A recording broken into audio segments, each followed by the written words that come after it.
Welcome to my Frost Dragons guide. In this guide I'm going to be covering the useful items, the requirements for Frost Dragons, the gear you need, and how to kill them and what to watch out for while killing Frost Dragons. The requirements for killing Frost Dragons are actually quite high. You need 85 Dungeoneering. Now if you have trouble with training the skill, there's Sinkholes, which is a daily D&D, and I can link my guide to them in the card section. You need at least 70 plus combat stats, and I'd recommend 80 plus if you're going to be killing them with ranged or magic. Even though I do recommend you kill them with melee because it's just a much better style to use here, unless you have the Bone Picker and a Noxious Bow or Staff. Useful is 85 Herbivore for super anti-fires, or 96 Summoning for a Yak to bank the bones with. The useful items, first being the Bone Picker, which is the Bone Crusher upgrade from the Ark, which costs chimes. If you don't have this, don't worry, you can always pick up the bones manually or use a legendary pet. Overloads to maximize your kills per hour and therefore maximizing your money per hour. The Charming Imp to pick up charms or convert charms. And Magic Notepaper is almost a must-have if you don't have a Yak to just camp Frost Dragons and keep putting the bones in noted form. So therefore you can make more money per hour and you have to bank less. And the gear. Well, for melee I'd recommend 70 plus armor like Bandos or Guffins. And for the weapons, I'd recommend 70 plus weapons as well, because you don't really need more than that. You can kill them easily with Zamarakian Spear. I don't recommend to kill them with a God Sword because you have less accuracy and they're weak to stab.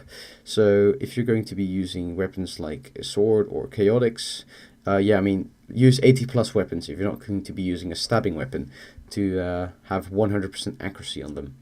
And a Blood Fury, because it's basically the best amulet to use here. It's very cheap, it heals you, and you don't really need an Amulet Souls or Death Amulet here at all, because that's just overkill. And for Ranger Magic, I recommend 70 plus armor and 80 plus weapons, and preferably 90 plus weapons like a Noxious Staff or Bow, because basically with ranged and magic you just have horrible accuracy on them unless you have a higher tier weapon. And I'd also recommend a Blood Fury for ranged or magic just to heal yourself up. Now getting there is actually quite easy. Just teleport to Port Sarim and go to the Pirate Dungeon, and as you can see on the video you just enter the dungeon in the ice place and that's it, you're there.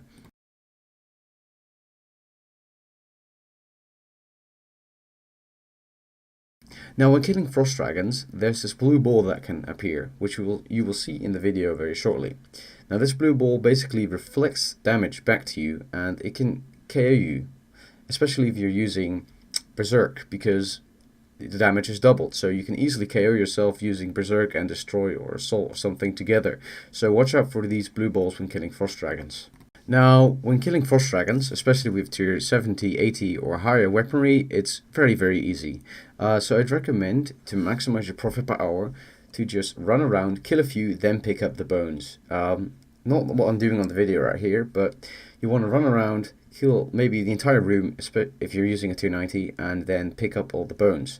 And then keep going and repeat. That's basically how you kill them. It's very easy. They're very simple. Just pray magic or use your super anti-fire here and you should be good to go. And it's just a matter of smashing your keyboard for abilities and thresholds and you get money. And that is up to 3 to 5 million money per hour. And they are also around 350k melee ranged or magic experience per hour. Now I hope you guys enjoyed my Frost Dragons guide. As you can see here, there's a few bones. At the moment they're 15,000 each, which is quite high for Frost Dragon bones. So go and get your money, and I hope you guys enjoyed this guide. Like for more.